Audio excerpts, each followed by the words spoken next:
Good morning, Mark. And a very interesting topic title we have today. And that's the concept of retiring to something as opposed to from something. Yeah, morning, Ben. It is interesting, and thinking about it, it seems kind of logical. But in 90% of our conversations with call it pre-retirees, as our profession likes to label people, um, you know, people sort of work their whole life and get to a specific age, and they now get to retire. I am done, right? I'm leaving my career, I'm leaving my job, I'm selling my business. So the concept is I'm retiring from a specific way of life, something that I've probably been doing for the last 50 years. And then when you ask the question, what's on the other side? It's kind of like, superficial things, golf and long walks on the beach. And it doesn't actually matter. I'm going to do whatever I want to do because I haven't been able to do it for the last 40 years. I like to bring in the concept of, all right, what about if you retire to something? So you need to put a lot of thought into what does retirement actually look like? What are you going to do in retirement? How are you going to fill your days? What are the important things? Which then give people purpose in their retirement. Hello and welcome to Real Financial Planning with Ben and Mark, two lifestyle financial planners who are passionate about helping people understand their money and what it can do for them. Yeah, I think that's such a key word there that you've used is purpose. Like you said, you've been working for 40 years. You've had some sort of purpose. You've woken up, you've gone to work. Maybe you didn't enjoy your job, but you've had some sort of purpose. You've had to put food on the table, get kids through schooling. There's a whole bunch of things that have happened in your life. And when you get to the stage, which we call retirement, and all of a sudden it's sort of what now? Do I have any purpose? Like you said, you can play golf, but can you really play golf Monday to Saturday? Maybe there are some people, but you could after 3 months. How will that feel? Is that all you're going to do for the rest of your life? You might get over it after a bit. And I think that's what you're saying is it's getting that purpose back into your life. Yeah, I think, not to harp on the word purpose, but it's maybe providing purpose in retirement. So like you said, for 40 years, you're working, you're earning, you're taking kids to and from things, dropping at school, going to work, having specific meetings, whatever it is. There's structure, there's purpose. Now all of a sudden that's not there. So what happens? I think one of two things happens. You either age very quickly in your body and in your mind as that purpose and that routine is now removed, or you do something about it and you actively plan a purposeful living. And the purpose will change during the specific stages of retirement.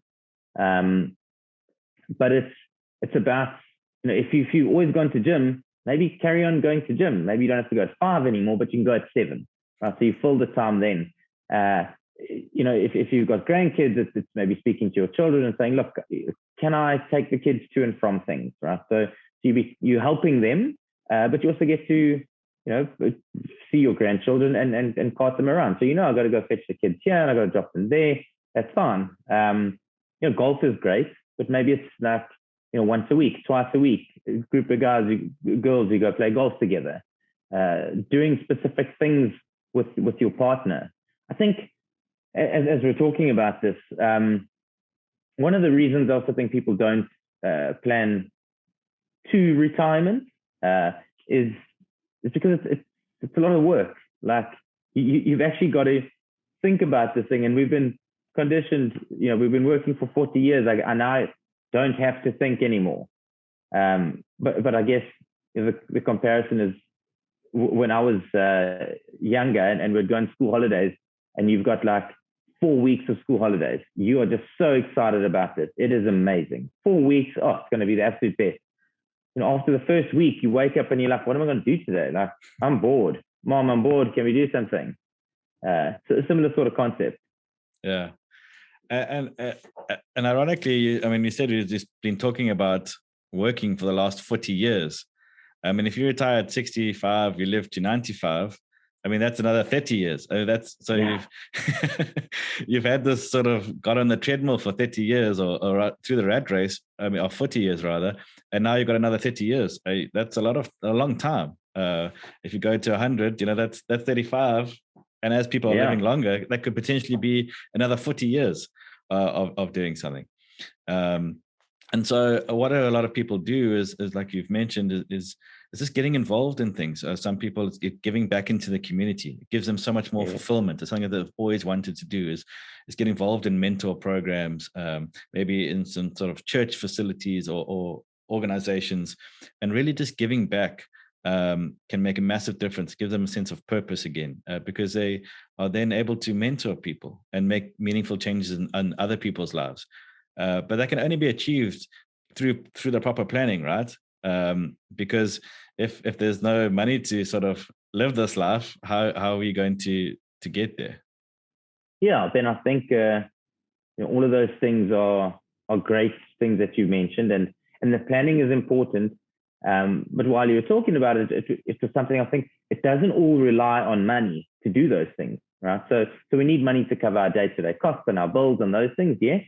But to provide yourself with fulfillment, to use your words, it could cost nothing, right? Going down to your local community church or Rotary Club and actively participating in what they have on offer. Ultimately, you're giving back, but you're also fulfilling your time and your days. And I think what you reap as a person by doing those sorts of things, is worth way more than money. But it's, you've got to want to do things. You've got to have something that you get up and you do, and you something you can look forward to on a daily basis or a weekly basis. Yeah. And so in conclusion, we're kind of really saying is that when you retire, it doesn't mean that your purpose ends. You've had purpose those whole life. You can have a renewed purpose throughout your retirement, and that actually gives you a bit more life and a more fulfilling time going forward. So just because you've been doing whatever job it has been for the last 30 years, and maybe that your identity has been built around that, it doesn't mean that that's the only thing that you are. You can then retire to something else. Yeah, I think it's the opportunity to almost create a new identity. It's a renewed living for the next, it's crazy to think of the next 30 years, 35 years of your life. Plan it, figure it out, and then live it and enjoy it.